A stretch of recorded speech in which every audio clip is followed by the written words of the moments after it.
I was an intern here at the Journal, and we did rotations, and we did obits, and then we did weddings, and then we did something else. And when it came my turn to be on the copy desk rotation, they put me in the library. A photographer by the name of Frank Jones figured that out pretty quickly and insisted that I have my regular turn on the copy desk. The reason I wasn't there in the first place is some white reporters objected to having me edit their copy. This was 1962. Your goal was to get things right, spell that word right. If you can't know that Robin Hood Road is one word, and you keep putting it in the paper as two words, that's your credibility. Why should anybody believe that you're right about anything else? And a newspaper runs on its credibility. Its success is its credibility, not its bottom line. A long time ago, when Joe Doster was managing editor of the paper, of course he later became publisher, and we had a brouhaha between the copy desk and the city desk. This was before your time on the Journal. And I've forgotten who instigated, but there were a couple of reporters who ran on it, the city editor, and they thought we were butchering their copy right and left, and were up in arms about it. So Doster called this meeting between the copy desk and a couple of these reporters and the city editor, whose name I won't mention right now. Doster stopped them finally after listening for a few seconds, and he said, "Yeah, but how many times did they say your ass?" And it was great silence. Well, it's inconceivable to me that this has happened.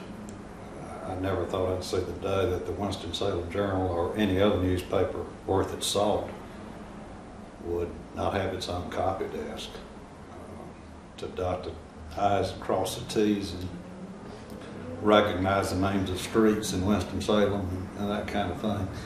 But just to lose touch and have somebody in another town putting out your newspaper with nobody who's had any history with the Winston-Salem Journal there to help them along is just amazing. I can't believe it.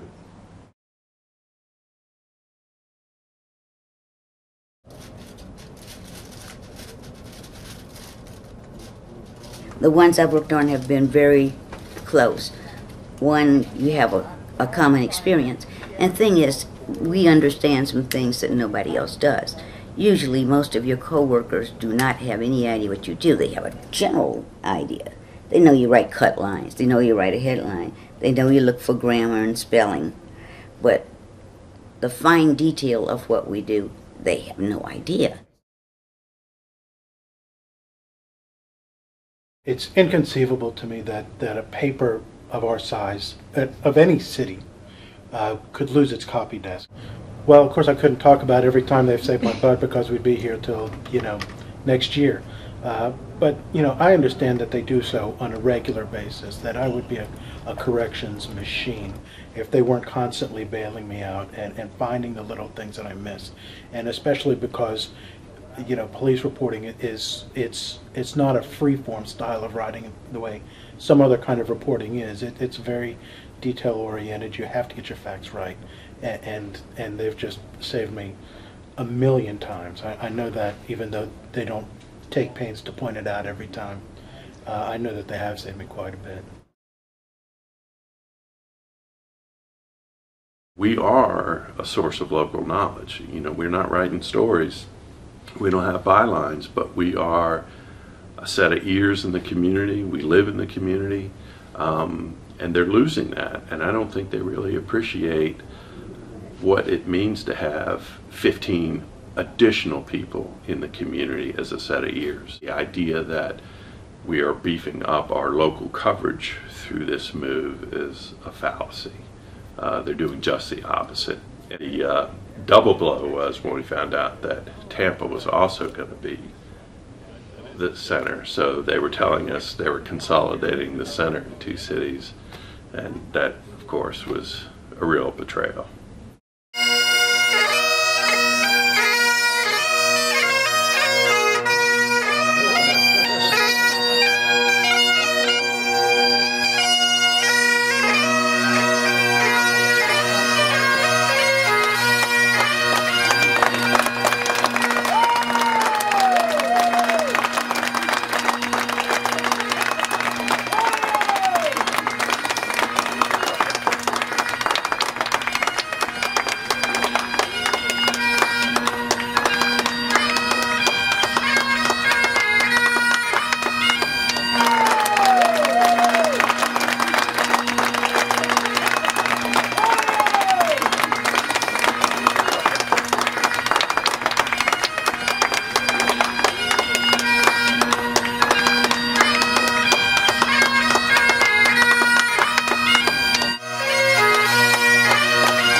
I just say I'm going to miss my friends.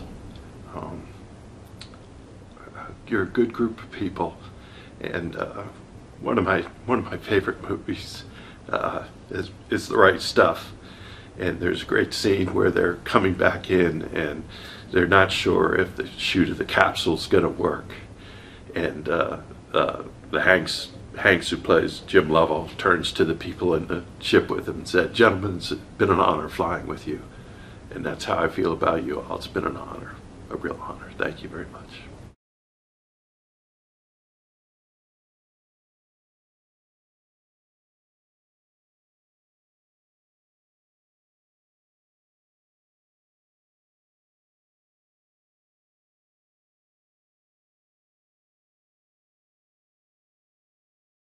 Okay, I have a correction. In that last little segment, when I was talking about my buddies, I referenced the wrong movie. It's not The Right Stuff, it's Apollo 13, so consider this a correction.